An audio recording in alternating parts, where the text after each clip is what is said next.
Good evening, everybody. We welcome you back to yet another episode of the Rainmakers podcast. This is the fifth episode of the podcast, and today also we have brought in a rainmaker who has made a difference in her career and in the lives of people that she has touched.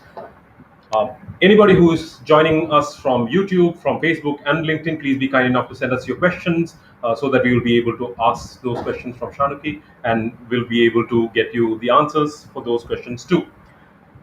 We are first of all joined by very wonderful co-host who is a lawyer, who is the Sri Lanka's first success trainer, Dona Balasuriya. Thank you very much for joining in. It's a pleasure, Yoga. Thank you very much. Thank you. Well, our guest is not at all somebody new to anybody who's joining in. I'm sure she's a course marketing consultant, talk show host, mentor skills coach, very famous TEDx speaker, regional coordinator, and Sri Lanka and country lead for Love Frankie. And also, she has done so many. I think the introduction went for 3 pages, and we had to cut it short for a little bit as we had to work really hard. And everything that she has done is so impressive that we felt like what to cut and what not to cut, and it was so impressive, and that is why she is here. Shani, thank you very much for being here. Thank you for having me. It's not that impressive. It just looks more impressive on paper than it really is. Then our CVs don't look impressive at all. I think that's the art of marketing, personal marketing, man. Excellent, fabulous. So today, the topic that we chose to talk about is the importance of challenging conventional thinking. We in this world are raised and taught and guided and mentored in such a manner that the year-old thinking is what we continue from one generation to other. So what we thought, a person of Shanuki's caliber, how she has challenged conventional thinking and what we all can learn from her experiences is what we are going to talk about. And Ratan Tata said something to the effect of why people hold on to the conventional thinking is because they dislike to think. So I think what we are going to do today is to see why the importance of challenging those conventional thinking and how we can do it and where to find the courage to do so. Donna, would you like to take it over from here? Of course. Thank you very much, Yoga. And as very correctly stated, Shanuki is someone, as I was growing up, she was someone that I was looking up to always to see, wow, how brave this girl is to speak up and then come out and then speak about the taboo topic, especially which the society as a whole has this fear of speaking about. So before I move on to like how brave and courageous she is, I just want to know when I was going through, of course, the huge profile that Yoga was talking about, that you have held like great positions such as general manager, and then there is this career shift in your life. But the conventional wisdom would always encourage you to follow through and then keep up to these positions, excel in it, and go up in your career. But then definitely you have challenged this conventional thinking. Why did you do that? I'm just so curious to know. Why? Okay. Firstly, thank you very much for having me on your podcast.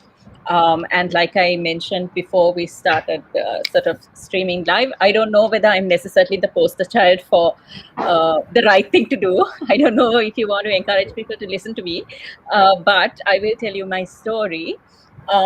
Okay, so I don't know if it's so much unconventional thinking or whether it's just this whole foolhardy bravado of just go with the flow.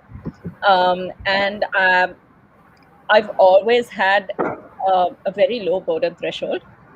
It's not necessarily the best thing to have.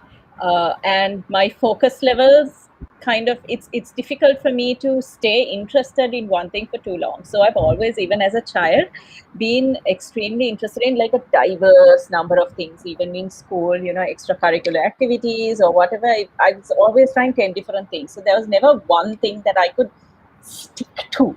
right? Which is a nightmare for teachers and parents, right? So like, even when it came to my A levels, like 6 months before my A levels, I was a science student. I was studying bioscience because I wanted to be a vet all my life. And 6 months before my A levels, just because I wanted to take part in an inter-school Shakespeare competition, I could not because I was in the science stream. So I switched to arts. And it was like, yeah, so I do mad things like that. And of course, gave a lot of people a lot of headaches. And then, yeah, passed the A levels, but didn't know what I was going to do with my life since then. Because the ambition that I had as a child that I'd grown up with was no longer an option for me. And then by then I had sort of changed my mind, changed my tastes, whatever. And then it was like, okay, what do I do now?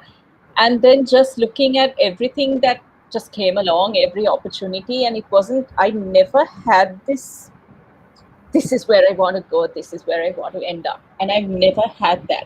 And I know that's not necessarily a good thing because I coach people on having pathways and goals and stuff.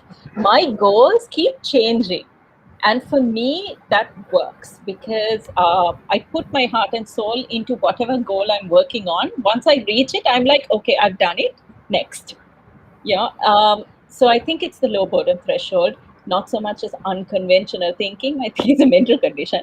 But in terms of reaching sort of leadership roles in companies, again, it's been sort of a very lucky journey. It's not something I've necessarily had my mind set on. I just wanted to do my very best in whatever I was doing. And I had a lot of luck and blessings and opportunities to be recognized because I was very passionate about everything that I did. So the kind of work I did, I loved. And I think that's a secret, right? Even if it was different things, I started off in financial marketing at a leasing company. Sorry, I started off as a teacher. I don't know why I've forgotten that. I was a teacher. And then I changed into financial marketing. From financial marketing, I went into the world of annual reports and I was working there. And then I started marketing software. And I guess, like, in a way, kind of fell into the whole marketing and communication space without really knowing what it was all about. Then I had an opportunity to start up a company, which I did without knowing anything about companies or starting one up. And then that kind of got me a little bit of recognition. And then by chance, I fell into advertising. By chance, I won some awards without realizing what I was doing. And then that got me recognized in the field. And then, things just kept happening. And nothing happened by design or by plan. It was just, what do I have now on my plate? I love it. I'm going to do it really well. And I have the gift of the gab. I guess I have presentation skills that work for me, that give people an an assumption that I might know what I'm talking about, even though I don't. And that's got me opportunities to rise higher in ranks, and I just accept what comes. So when it came to the general manager position, yes, it's in designation, it's something posh that you can boast about. But it was never about that designation. It was never about the role. It was about the work I was doing. And so it came to a point where I stopped enjoying the work I was doing. As a general manager, I loved the company that I started, where I got that post. I loved the team I worked with. They're still very much my family. But it came to a point where I wasn't able to sleep at night because I felt the work was making me question my integrity. I was not passionate about it. It came to that point where, for the first time in my life, I wasn't waking up excited about my day. And I thought, nah, no, I don't want to do this anymore. And I always had my heart set on championing causes and doing work for things that I cared about, that mattered, in a way to contribute to the world in some way, in making change. And I wanted to use whatever skills and connections that I had to do that. And I decided to do that. But I decided to do that 1 month before COVID hit. So nobody saw that coming, right? Yeah. I turned 40 in 2019. And as a 40th birthday gift to myself, I decided to take a trip around Europe. So while I was tripping around Europe, I was like, oh, this free life, this wonderful life, why am I not doing this with the rest of my life? I'm going to leave my job. So I had that midlife crisis, came back, told my senior management, I'm sorry, I've got to leave, my investors. And I resigned in on the 1st of March. And then we all know what happened in March 2020, right? So then it was Right. like, oh boy, what do I do now? I had no plan. I had no idea because my next best bet was I was going to start applying to places, seeing where life would take me. But then nobody was hiring, people were firing. Yeah. And then I just decided, okay, I'll do something on my own. Right. And I just started hustling. And now I'm hustling. And the hustle has been good. The hustle Right. has brought me some chances. Yeah. So far, so Fabulous. far, so far. I don't know. Touch wood. Touch Yeah. wood. We hope and wish that it would continue. Amazing. Thank Yeah, you. Thank you. I yeah. do too. Beautiful. I mean, you have gone through such a turmoil, but then I think they always say something bad happens before something good, right? So I think I think it has happened to you uh, quite very well. And Yeah. yoga, I think you have a very good question that is linked to exactly what Shanuki is talking about. I know, right? So I would like to know, Shanuki. Now, throughout, you have made decisions that, as you yourself said, it's a mental condition where you move from one place to another. We don't agree to that, but then that's what you're going to call it. Then we are Yeah, also going to call that. Yeah. What we would like to know is, where does the courage come from? Now, I'm sure for anybody, not only to you, not trying to put you on a pedestal and say you are the poster child of No. thinking differently. But then I'm asking, like, for all of us, if we are to challenge conventional thinking, we have to have the courage because, of course, we are going to leave our comfort zone and so on and so forth. So, where to find that courage from? What Okay. could make us make that decision? Yoga again. The word. I don't know whether you want to call it courage because I have to sort of stress on the fact that I come from a privilege, right? I have backup. If I fall, I Right, have a family that's able to support me. I never have let them because that is another foolish pride thing on mine. But I've always wanted to make it on my own. But right, I've I've grown up in a community, in a part of this country where I've had certain accesses to things, right? So right, that word courage is easier for me than right, for many people who might not have that same privilege, right, so for me it's been easy because I've always been interested in diverse things. Also, I've right, also upskilled myself in diverse areas. right, I've never stuck to just the one thing. So that, right, in a sense, also has worked for me in that whenever I want to change my mind, right, I have a skill that helps me go in whatever direction I want to next. I've right, never known what I want to be when I grow up. I still don't. I'm still just going with the flow and everything's just working out. I guess it's like a positivity. It's a kind of a mindset where I don't look at things as failure. There are no failures. There are just lessons. So if something goes wrong, I've had this mindset of, oh, it went wrong for a reason. So what did I learn from this? And maybe this is not what I need to be doing. Maybe, take this lesson and go elsewhere. And so right. I've never really allowed myself to dwell too long because my mind is already on what's Something next? else. What can I do Right. next? So Fabulous. I don't know if it's bravery. I think to a large extent it's survival mode also, like when the pandemic COVID. hit. Um, Not that I had a major plan, but whatever I had planned wasn't gonna work out. It was just this whole thing of, okay, what next? Just move on.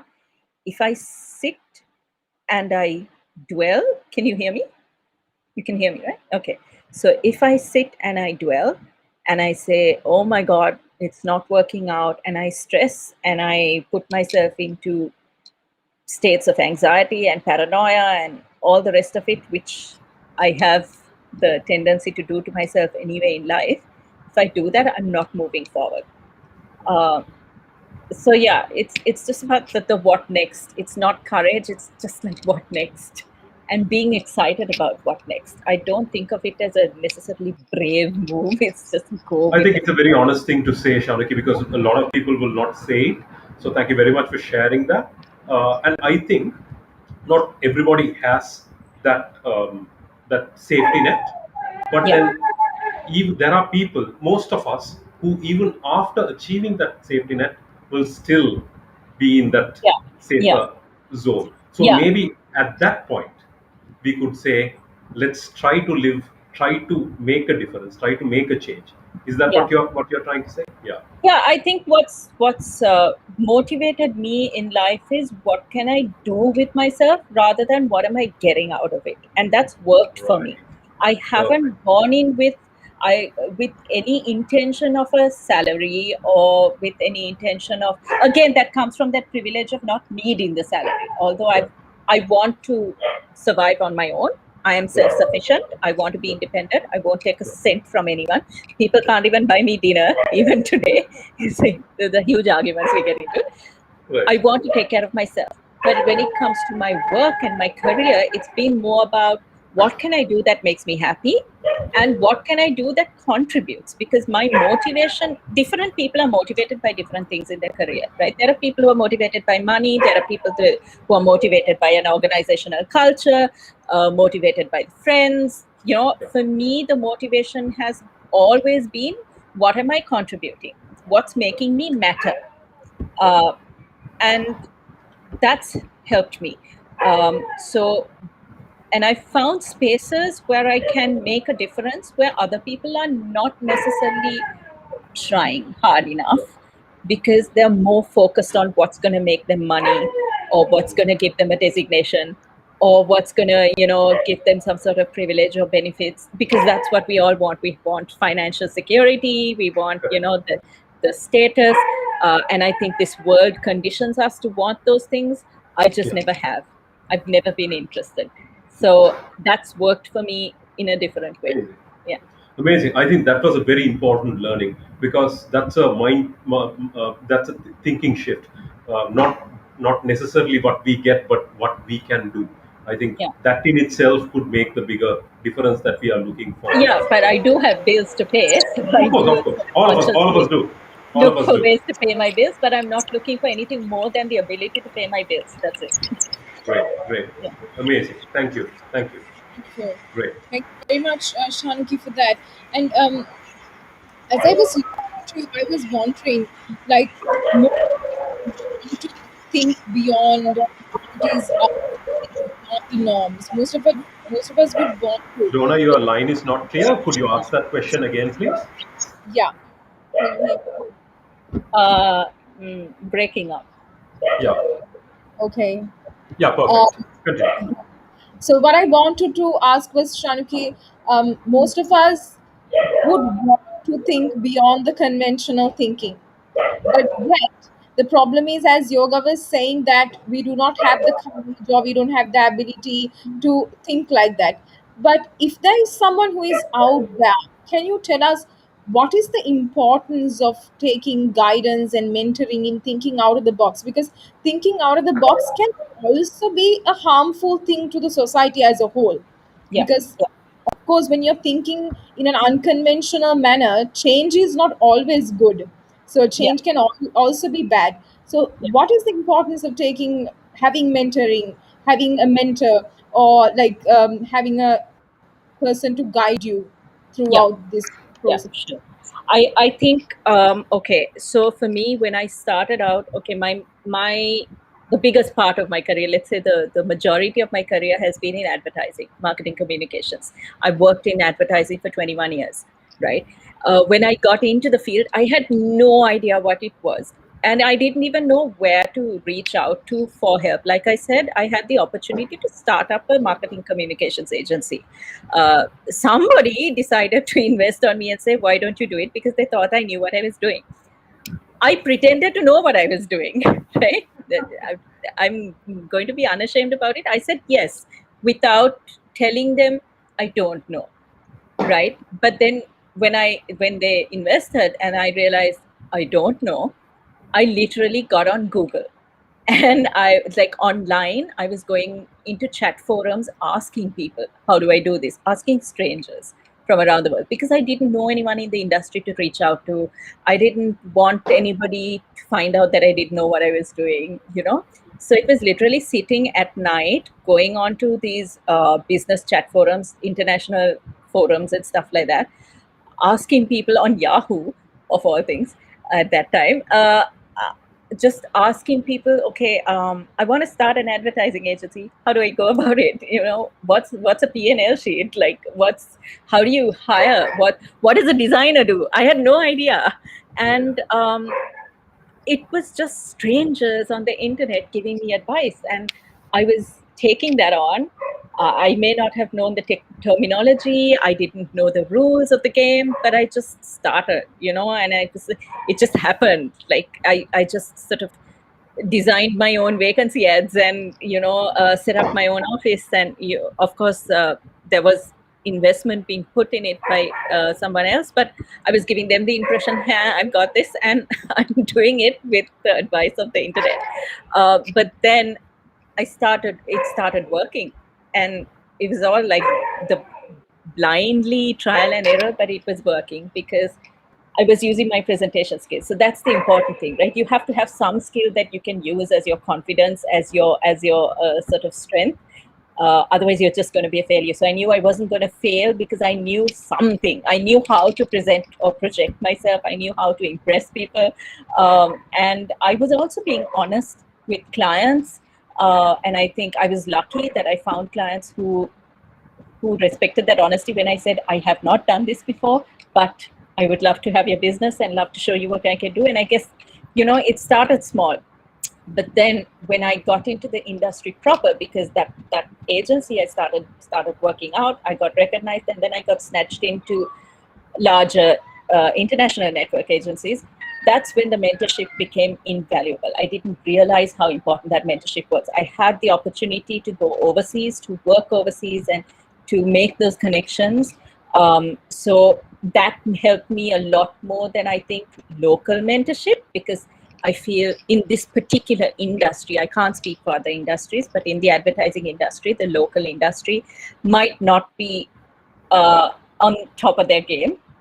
There's a lot of corruption. There's a lot of all sorts of things. And I found that my privilege was the fact that I had access to international mentorship. When I went and sat with people around the world, learning from them, watching them, I invested in every possible festival that was there online. You know, if there were sessions, seminars, if there was any sort of learning I could get to watch these people work, I did that. I created mentors for myself. I started reaching out to gurus, people who didn't know I existed, people who didn't know that Sri Lanka existed, right? But I was finding like the kind of the institutions in the global industries, and I was writing to them and being a pest and being a pain and asking the creative directors and stuff, asking them questions, and they were very happy to answer because I guess it boosted their ego that somebody wanted to know, right, how they work. And I made that happen for myself. So every festival that I went for, I'd go up to the panelists, I'd go up to the speakers afterwards, I'd be talking to them, I'd be chatting to them, and that was huge. I was lucky to work for managers, bosses who took care of me, who let me work, as in let me learn, who understood that I was hungry to learn. So they gave me those opportunities to go, to meet people, to, you know, network and all that. And I think I had good bosses, and I think their mentorship also mattered a lot to me. I still more than work related stuff, what I value the most is the number of hours I'd spend in my boss's room just chatting, because that's what I did. And nobody else does that, right? Nobody else goes to the boss and says, let's have a chat in the evening. I'd go in the evening, sit in their rooms, talk about everything and nothing, and find out how their world works. And you know, that really opened my eyes to a lot of learning that I wouldn't have got if I sat behind my desk and waited until work came to me. And I still do that. I still love to learn. I don't know everything. But I became passionate about this work because I was watching the best of the best working at it. And I think mentorship is so important to inspire you, to motivate you, to understand where you might have gaps in your work and how you can sort of bridge that. And I don't think that's necessarily limited to the advertising industry anymore. Of course, I'm in a creative space, so it's much more interesting, it's less routine, it's much more vibrant and colorful. It's all about the fresh ideas, right? um, but I guess innovation is part and parcel of every industry now. If you're not agile, if you're not innovative in what you do, there's no way you're going to succeed, whether you work for yourself or work for anyone else. And to be innovative, you have to find out who came before you, who did what before you. If you want to do something if you want to pioneer, then you have to see what the pioneers have done first and build from there, right? Learn from their failures or their successes. So yeah, definitely finding a good mentor is super important, I would say. That's a long answer. I know, but then it's a very valuable answer. It's a very valuable I answer. know. I think I was thinking how amazing it is, and even if you are clueless, you don't have to really remain clueless. And Yeah, Shanuki is a really good example of how you I'm can just reach out to the right. idealistic. It's just very Yeah. idealistic. Just yes, I want to learn. Tell me.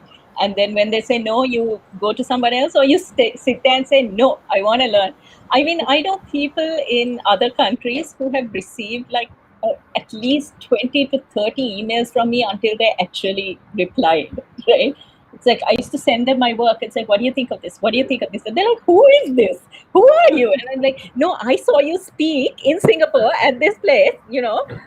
So I just want to know what you think of this." It's like, yeah, I became a bit of a pest. Very nice. Amazing. Fabulous. Yeah. Fabulous. I think Amazing. if you have the hunger to learn, and then if you have a burning desire, nothing can really stop you. And Shanuki is a great example of it. I'm sure she's going to disagree to it as with as everything that as she usual. has. Of But course. then, great, fabulous. One of the things that it showed is that one, it's not easy. uh, any success that we have in anything that we do is not easy. If you want to succeed, let's say in the advertising industry, you had to work hard, you had to learn from the best, you had to be a best, and then try to get the knowledge as much as possible, work late, speak to people, and all of that. Amazing. And also, I think people think success comes very easy. There is no price to pay. The cost, the late hours that we have to work, the books that we have to read, the people that we have to meet, success comes free is something that is a belief, because there is this I have to win easy and win quick idea. So Shanuki, for the successes that you have had in various varied industries, what is the price that you had to pay? Maybe you can enlighten us about the cost that you had to pay for all of this. Yeah. Um, hmm. uh, Personal relationships, because yeah, it's been a little bit of an egotistical game because I've been so in love with my work. I am a workaholic.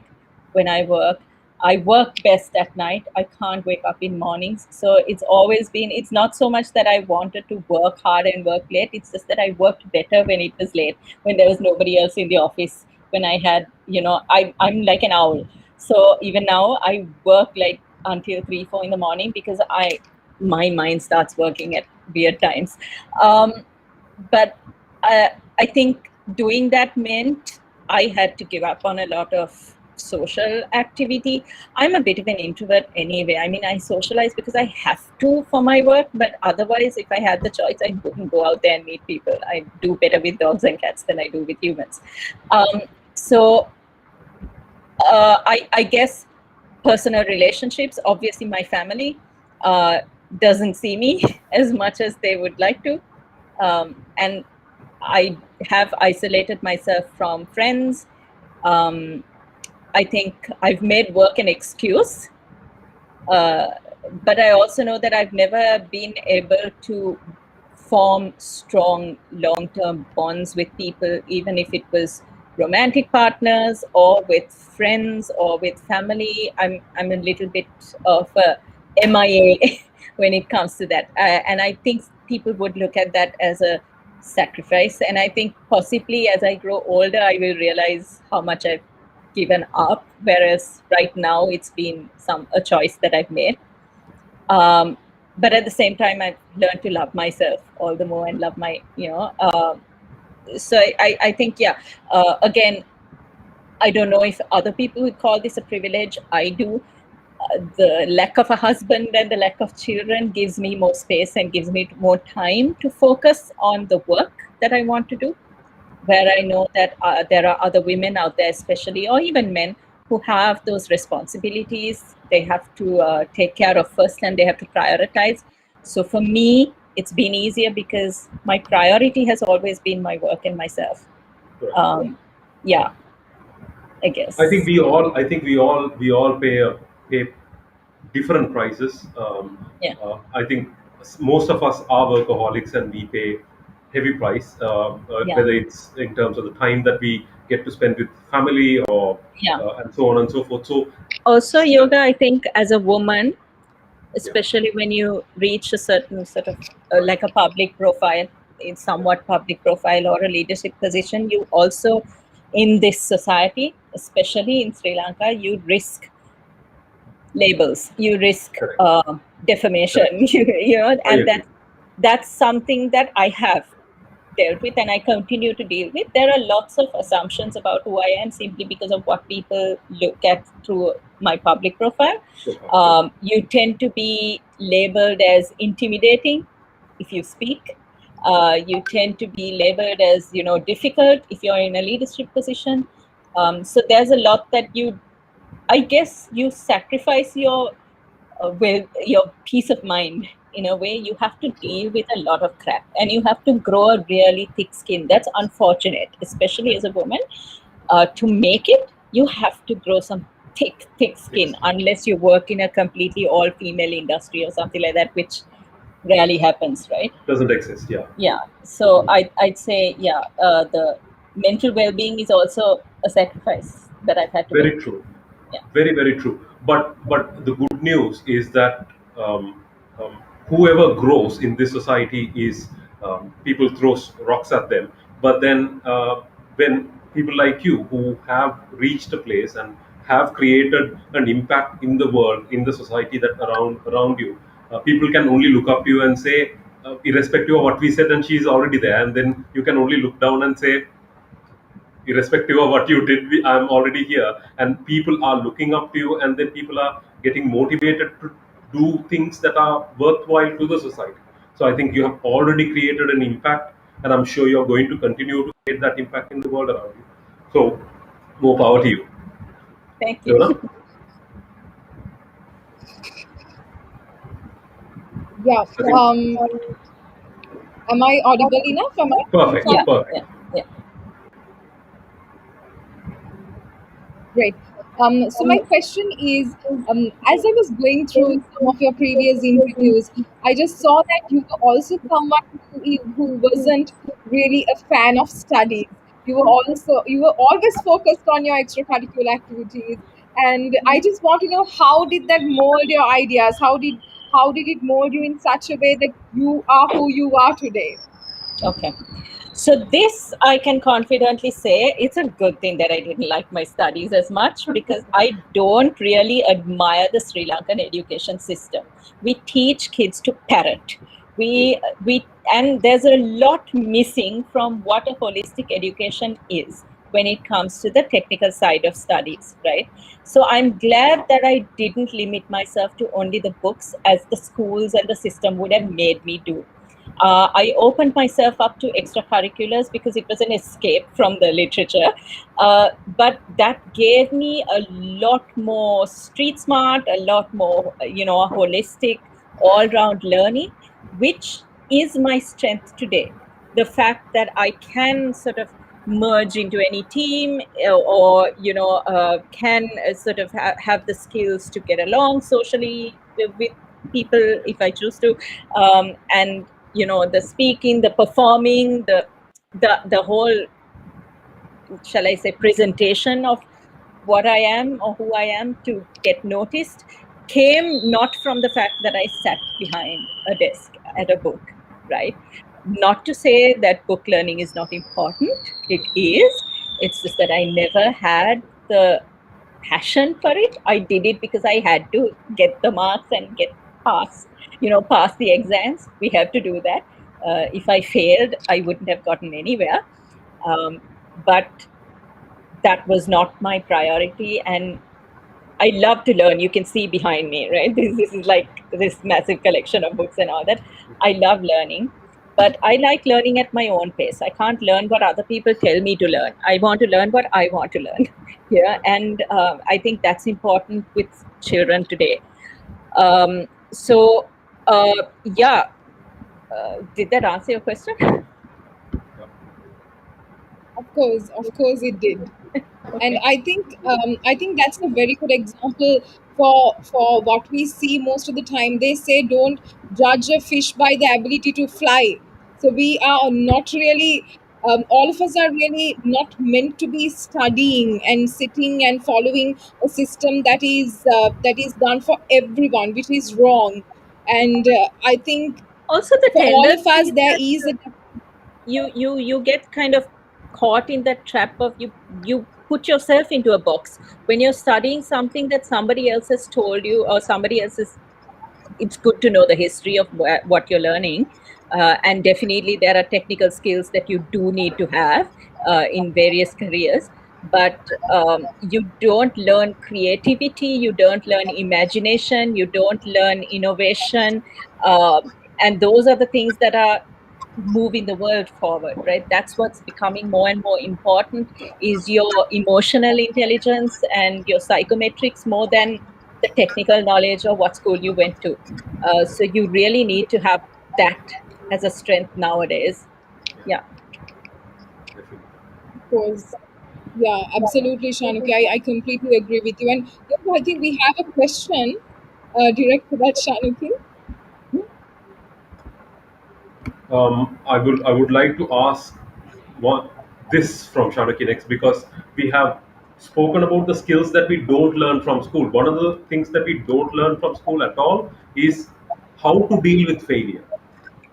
Because when somebody is the 25th ranking student at school, they are already labeled a bad student or a bad apple or a not good enough for the school, needs special attention, and so on and so forth.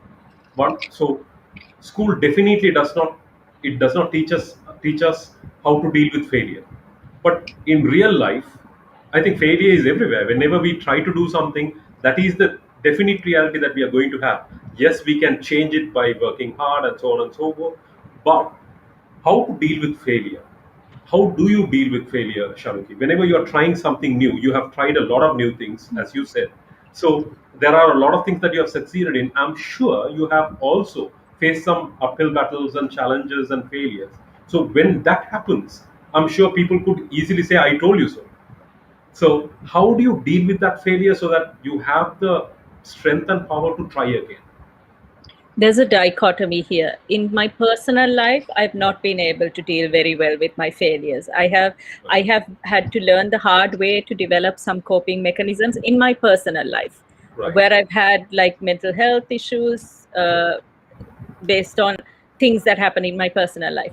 But when it comes to my professional life, I've not felt like I said, I don't know why I've never felt like something is a failure. Things have not gone the way I wanted them to, for sure. Right. I've been in really embarrassing situations. I've had, stuff that didn't work out, that I lost a lot of money on, lost a lot of, I guess I had to answer for a lot of things, but I've always looked at them as, this is a learning. And I've never had the feeling of this is a failure, because I've tried and I know I've tried. And if I've tried, then it's not a failure. If I haven't tried, then I think, okay, that's a fail. But I've learned from them and I've grown from them. And there are situations that when I sort of have hired teams and I have my young teams that I work with, they go through these same problems in the work. And I'm like, I've been there, guys, I've been there. And this is what I learned from it. So I've been able to mentor them and to sort of help them out of that situation before they get into the same messes that I have. So I don't look at it as a failure. There was a reason that I went through that. But in personal life, I'm very, very bad with the whole failure thing. I've spoken about this openly. I have been suicidal on personal issues and challenges. I have a running history of depression and anxiety as a result of the fact that I didn't have the coping mechanisms. I've had to grow it. I've had to develop it on my own. Today, I've grown a thick skin where I recognize if something is toxic for me, then I back out of it, or I try not to give it too much thought so that I don't go into those dark places. But with work, I think it's also this thing of don't dwell, don't cry over the spilled milk, because whatever has gone wrong, right? And there's a saying by the Dalai Lama, right? If there's nothing you can do about it, why cry over it? Why are you worrying about it? And then there's another sort of nugget that I go by. If this is not going to matter in 5 years' time, don't think about it for 5 more minutes, right? So that's also pretty good. Like something goes absolutely wrong, in 5 years' time, will you be still, affected by this? If it's no, then move on. There's nothing else you can do. So it's a waste of energy. It's a waste of I don't know, waste of a good day. It's a bad day, not a bad life. Yeah. So I've kind of had that mentality towards professional failures, if you want to call it failures. Perfect. I think Yeah. I learned two things. One is those two beautiful nuggets that we are going to remember. If it's not going to matter in 5 years, don't waste 5 more minutes. Perfect, amazing. And also, the second most important thing I learned is, let us speak. It's all right to be open about our personal failures and struggles with depression, because I think almost all of us are depressed over something, but then we have never spoken about it. By speaking about it on a forum like this or wherever we go, and I have heard you speak about it before also. So what that means is it gives us the opportunity to speak up also. The one way to deal with it, I think, is to speak about it, and I think people will speak about it and deal with it, because at least know somebody we have lost to depression or suicidal thinking or so on and so forth. And the first thought that comes to us is, why couldn't even we have a simple 5 minutes conversation? If they could have spoken to us, we could have helped. But then I think conversations like this could help in those directions too. Thank you very much, Shanuki, for sharing. Donna?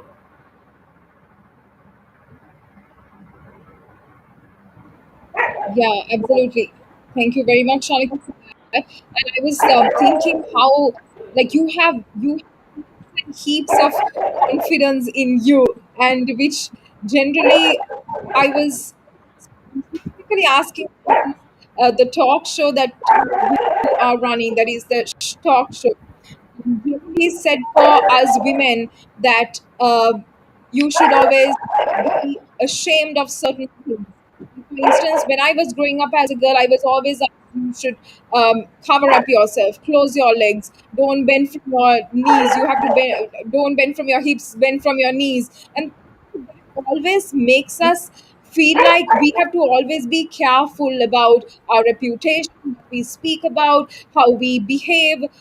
It makes us feel that we, because we are born female, we have to be ashamed about it.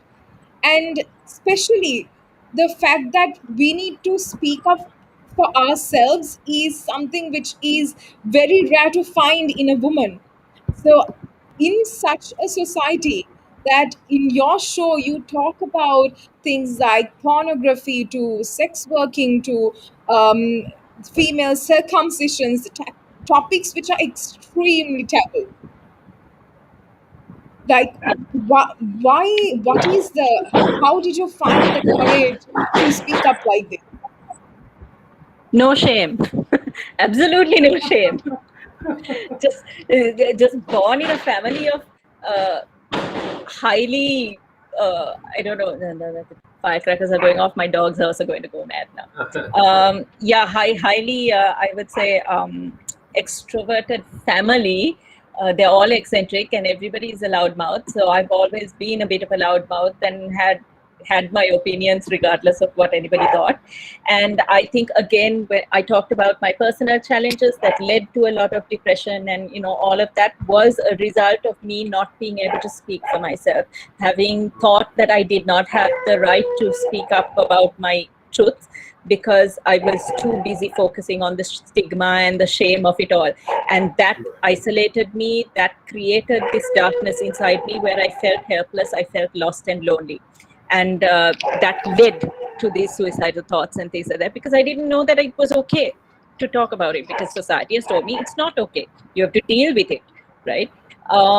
So the talk show started because I wanted to be a voice or a support to people that I wish I had when I was younger.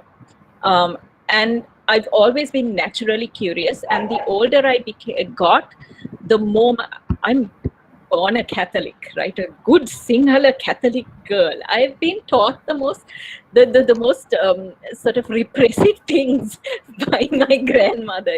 Where almost to the point of where I thought I was asexual at one point because boys were such a bad thing, right? So the older you get and the more people you meet, and being in the arts, also being in advertising, you meet like a plethora of different personalities. You start realizing this world is a lot more colorful and diverse than you're brought up to believe. It's normal. And normal became a question mark for me. What is normal, right? I've been taught that this strict broom up my backside world is normal, but everything else is so much better than my reality, right? So when I started learning about diversity, I started learning about people. I was with groups and forums that were very open about sexual conversations, learning about myself, my body. It was like this huge light bulbs going off in my head, like, why didn't I know these things when I was younger, so that I could have protected myself from certain things? I could have known my rights. I could have had a voice to speak up for things that really debilitated me. And there are girls I see out there, girls and boys, who are being crushed under that weight of expectation and stigma today. So if they don't have the ability to speak, then damn well I'm going to speak for them, because I have a voice. I now have a platform. There is a small group of people who are listening. And if I'm able to change one mind out there by being controversial, by talking about these taboos, everybody may not like it. For every show I do, every episode I do, we get enough and more haters writing to us. But at the same time, we get hundreds and hundreds of letters of people who are literally telling us that the show has saved their lives, or changed their world. That's Fabulous. my motivation. And I know that speaking up about it, even sometimes I'm uncomfortable about this, because that whole Catholic guilt is still in me. When I did the show on porn, when I went and met the sex workers, it was still like my grandmother was inside my head going, "Chike, what are you doing?" But, you know, but when I did it, the change that it's making out there, even in a tiny little way, if there is change, that's making me think like I'm doing something right. Somebody's world is changing because of this. So to hell with my Catholic guilt. Pardon the pun. Right? So yeah, I will keep talking, and the more I talk, the more curious I also am to learn. The more I want to know, the more I want to normalize these conversations. The more I want to tell people, you don't have to be afraid. There's always a safe space somewhere. So we will find it for you if you don't know where it is. So you just have to. I'm reaching out to people saying, if you have an issue, talk to me. I'll find someone for you. I'll link you. I'll connect you. That's what the show is doing. Yeah. Fabulous. Amazing. Amazing. How amazing Yeah, is that? that's amazing. So, to everyone who is out there, like, don't have that fear of speaking up. As Shanuki said, there's always a safe space out there for you to speak up. So feel confident and just speak up. But I think we have a couple of questions, and that is coming from Chinese. Should we take it now? Or Yeah, Donna, why don't you take it? But there is one question that I would like to take it later because that's a little too personal, I guess. So what we will do is I would Nothing is too personal with me. Yeah?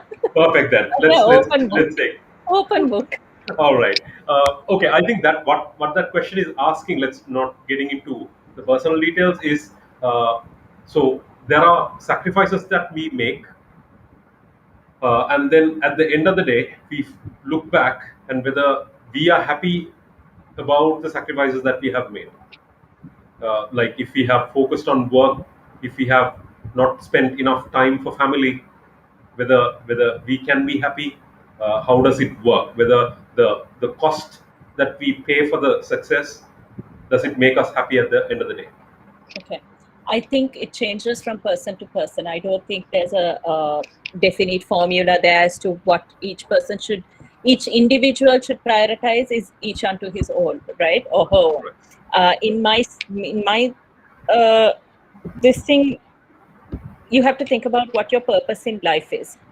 I came into this world alone, and I have discovered that my purpose or what I want to leave the world with is some sort of contribution. And I know that I want to die knowing that I have had some sort of legacy in contributing. And that purpose matters to me. It's not to say my family is not important or my friends are not important. I love them to death. I would take a bullet for them, right? And I literally have. But but I also know that I cannot die knowing that I have not achieved my purpose. So it's about me balancing out that, forgiving myself. It's not easy to be lonely. I am lonely. I'm not going to be ashamed of saying that because I've given up on relationships and obviously family time and all that. So I don't have the bonds that many people have. I am quite envious of people who have these strong family bonds and, really close bosom buddies and BFFs and all that. I don't have that. I have my dogs and cats who are good enough. But I've forgiven myself for that because I know I'm doing it for a reason. And I'm also getting the high of doing my bit and contributing and making some sort of change, right? So for me, then it's okay. Maybe when I'm old, I'll regret. I don't regret it right now. Yeah. No, I think that's a good enough answer. I think it's anyway how life is. There were friends who started working at the age of 15, and at that point when they were earning 30,000 rupees, we were like, my God, we all what we got was 50 rupees daily to go to school or whatever. And then over the years when we studied and we have sacrificed for that, and then our first salary was bigger than that, we felt like, all right, whatever the sacrifice was, we have been able to pay back or earn back or whatever. So I think for every sacrifice there is a gain, and then there is of course pain points for every sacrifice that we make. But these are the choices we make, and we live with it. Thank you very much, Shaniki, for being very open about it. Shanaki, one of the high points is the amazing TEDx speech that you delivered. So many people have watched it. So many people have liked it, and the comments are mostly positive, which is a rarity in the YouTube world. So what you talked about was how do you fake it, and when people say fake it till make it, fake it till you make it, what would you say? Well, that's what I do, right? What can I say?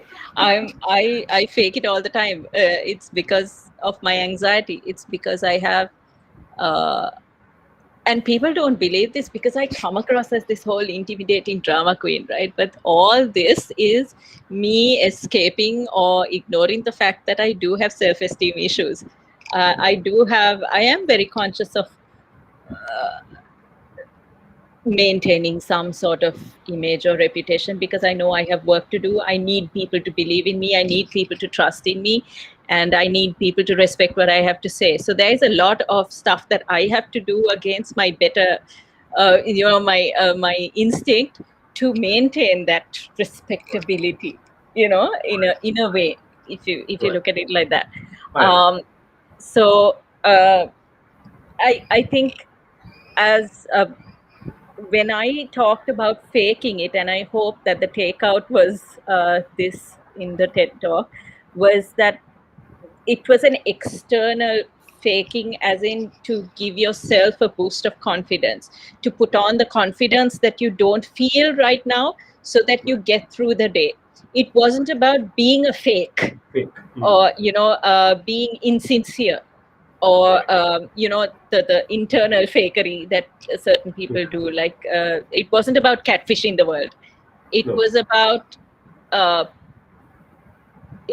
pretending for yourself until you believed in yourself enough, until you saw that you can do it under pretense. Like when you put on the costume, when you put on the mask, and you're able to achieve something because you're not focusing on whatever is sort of stopping you or inhibiting you.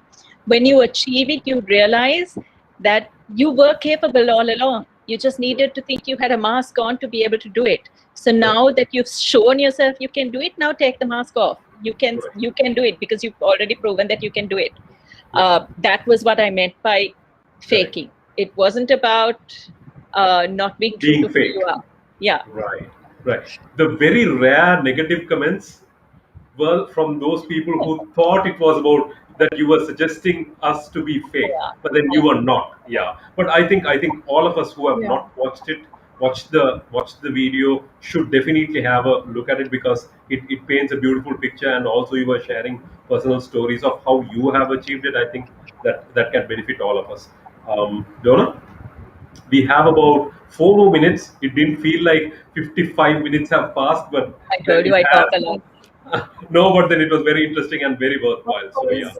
yeah, Donna. Of course, it was very worthwhile. And let me quickly hop on to the last question that we had, which is also very similar to what Farhaz is trying to ask from Shanuki. That is, there are so many people, as I was asking before, who would want to challenge the conventional thinking, who would want to go beyond the norms. Can you say something to motivate such people who would want to take this off the beaten path? Uh, what should they do? Yeah. Okay. So here's the thing. You need to know what you're doing, right? You need to be sure if it's driving you, if it's making you tick, if you're passionate about it.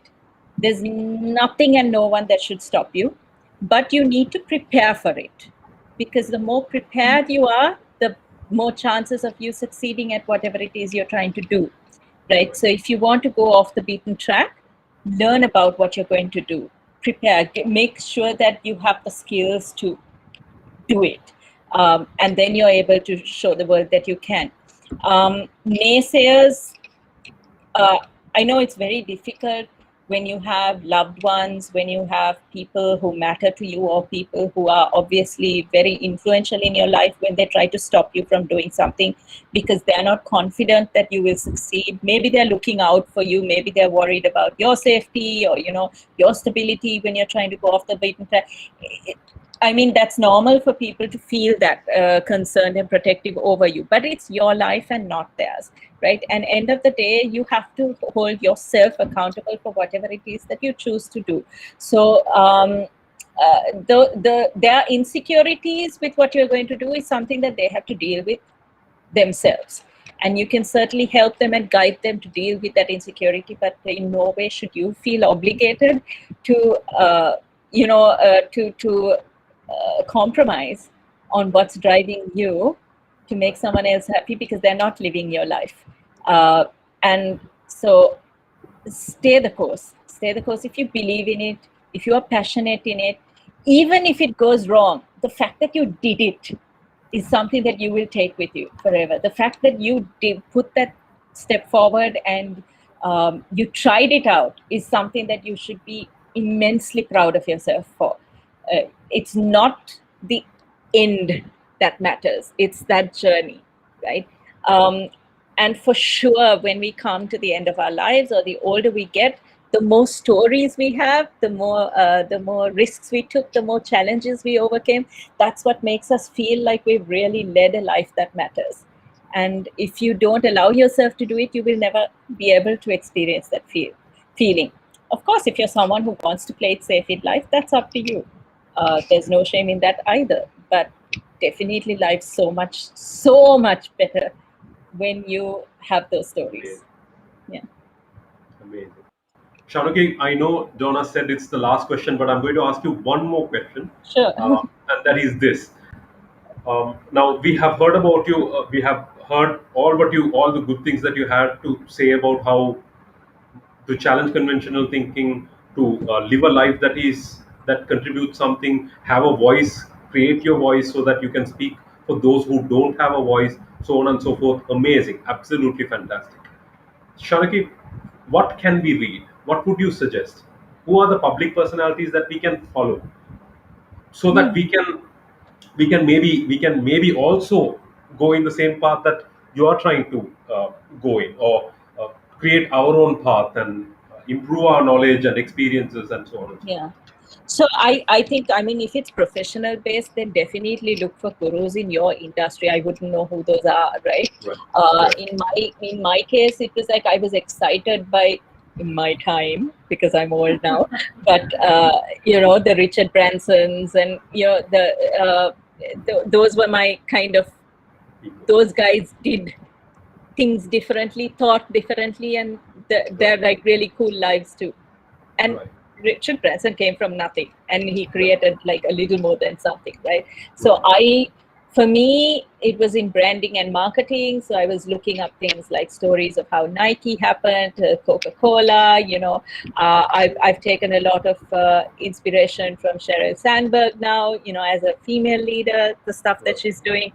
Right. Um, I mean, publicly, I I look up to Oprah because of Definitely. just the Mhm. empire that she has created, and Brilliant. more than that, the journey she has had and Yeah. what she is doing for the world with her voice.